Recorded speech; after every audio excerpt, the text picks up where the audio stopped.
لە وڵاتە ڕووگرژەیە هاوڕێم نییە درەخت نەبێ، سرم لە دەرگا دەربێنم یان پەنجەرە سڵاوم لێ دەکەن. هەم شاعیر و نووسەرە، هەم میدیاکارە، نووسەرێکە پێی وایە هیچ کەس وەک خۆی ناتوانێت مێژووی خۆی بنووسێتەوە. یەکەمین پەیامنێری مێینەی جەنگ بووە. ئەو دەڵێت چەند جار لە مردن گەڕاوینەتەوە، خۆ دەکرا کەسانی تر بچن بۆ بەرەکانی جەنگ و تومە دەبێت ژنی کوردیش بەشدار بێت. ئەو وەک ژنێکی بێر و یاخی و دژەباو هاتە ناو خەباتی سەختی ڕۆشنبیری و شارستانی و شوێن پەنجەی بە خزمەتکردنی ئەو بوارانەوە دیارە. کەژاڵ ئەحمەد، شاژنی عەرشی شێعر. کەژاڵ ئەحمەد لە ساڵی 1967 لە گەڕەکی تەپەی مەلا عەبدوڵڵای شاری کەرکووک لەدایک بووە. دوای 5 ساڵ ماڵیان گەڕاوەتەوە شاری سلێمانی.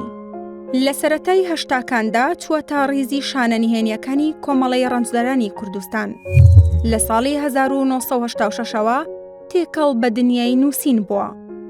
لە ساڵەکانی 1992 تا 2008 لە زۆربەی بوارەکانی میدیای کوردیدا کاری کردووە، بە ڕادیۆ و ڕۆژنامە و گۆڤار و تەلەڤیزیۆنەوە.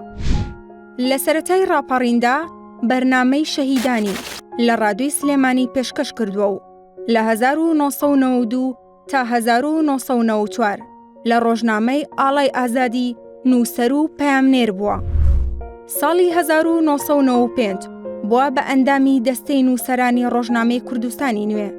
14 ساڵ لەو ڕۆژنامەیە کاری کردووە و تاپلەی بەڕێوەبەری نووسین ڕۆیشتووە و سەرنووسەری گۆڤاری پێشووی کوردستانی نوێ بووە.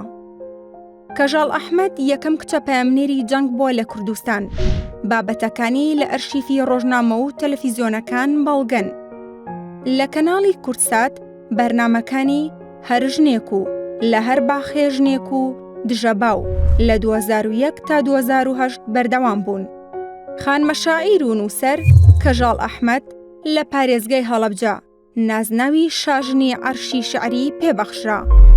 لە ئێستادا لە شاری سلێمانی نیشتەجێ و بەردەوامە لە کاری نووسین.